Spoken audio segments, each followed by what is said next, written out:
a bendita paz do Senhor Jesus Cristo repouse sobre sua vida, trazendo paz, alegria e tranquilidade ao seu coração. Hoje nós estudaremos a segunda reflexão da série Liderando como Jesus.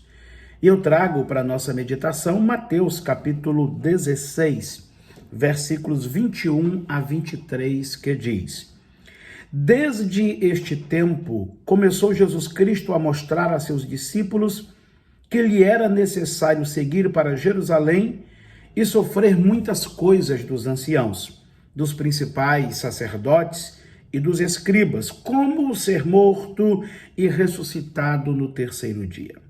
Pedro, chamando-o à parte, começou a reprová-lo, dizendo: Tem compaixão de ti mesmo, Senhor. Isso de modo nenhum te acontecerá.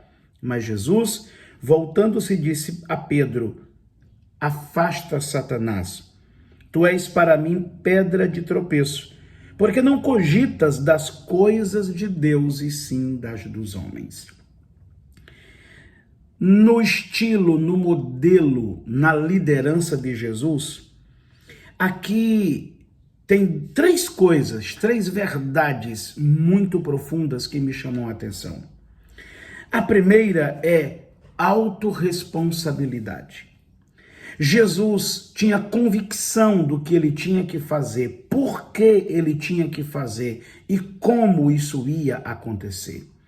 E ele começa a preparar os discípulos, ele começa a trabalhar os discípulos para lidarem com tudo aquilo que estava para acontecer.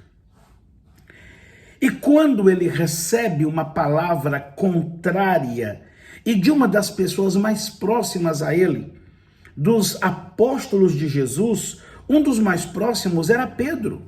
E Pedro, vendo Jesus falar com veemência, com determinação, com ousadia, com intrepidez, aquilo que iria acontecer, Pedro então chama Jesus e diz: Jesus, que é isso? Não, nosso ministério está crescendo, está de vento em popa, nós estamos rompendo, as pessoas estão vindo, a multidão nos acompanha, e o senhor dizer que tem que sofrer, ser preso, morrer, não, para com isso. Mas ele tinha autorresponsabilidade, ele não dependia da aprovação, e ele também não se menosprezava com o discurso contrário. Nem o aplauso e nem a crítica tirava Jesus do propósito. Como líderes, muitas vezes somos cercados de pessoas que nos querem o bem, que nos amam, mas eles não têm autorresponsabilidade. Eles não têm a visão do propósito que temos. Então, nós não podemos nos esmorecer com a crítica e nem depender do aplauso. Nós não podemos nos guiar pelas circunstâncias, mas termos convicção do propósito. Porque quando assim fazemos, o nosso ministério não depende da onda da circunstância, da situação do momento. Não ficaremos reféns do aplauso e nem ficaremos atados na crítica. A segunda coisa que esse texto me chama a atenção é o discernimento. Nos versículos anteriores, quando Jesus Cristo pergunta o que é que dizem, o que falam a meu respeito, e que Pedro diz: Tu és o Cristo, o Filho do Deus vivo. Ele diz: Não foi a carne nem o sangue que te revelou, mas o meu Pai que está nos céus. Logo a seguir, você encontra Jesus dizendo: Afasta, Satanás. Tu és para mim pedra de tropeço, porque não cogita as coisas de Deus. Aqui, Jesus não está se referindo a Pedro, mas o espírito maligno que influenciava Pedro. E aqui vem uma questão teológica muito importante. Como pode uma pessoa que tempos antes teve uma revelação do Espírito e agora sendo influenciado por Satanás? Entenda que o inimigo não tem capacidade de estar em nós se o Espírito Santo habita em nós, mas ele tem a habilidade de trazer influências. É o que Paulo chama de dardos inflamados do maligno. O dardo é um disco incendiário envolto numa resina com veneno que, ao ser incendiada e lançada, qualquer pessoa de fora pode ferir quem está dentro, sem que necessariamente o inimigo esteja dentro. É exatamente isso que o inimigo faz com Pedro. Ele não está em Pedro, mas de fora ele lança um dardo, ele influencia Pedro.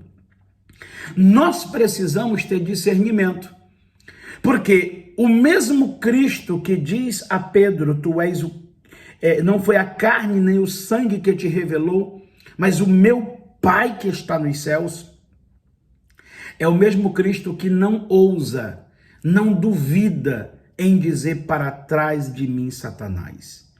Ele tem discernimento para entender que aquela palavra é uma palavra revelada e que aquela outra palavra é uma influência maligna.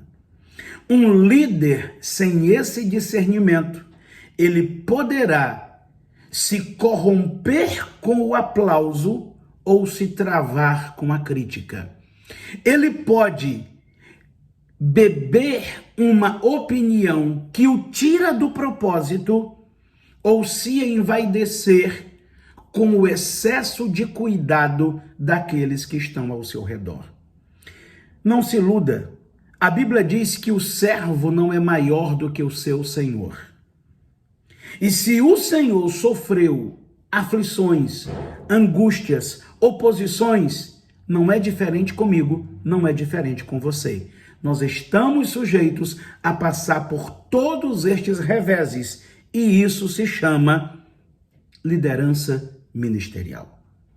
A terceira coisa que me chama a atenção nesse texto é que Jesus prepara a equipe para lidar com a adversidade no momento que o ministério está crescendo. Nós somos muito dados a sermos aguerridos no romper ministerial, mas descansamos quando o ministério começa a romper. Quando o ministério começa a romper, aí reside o nosso maior perigo.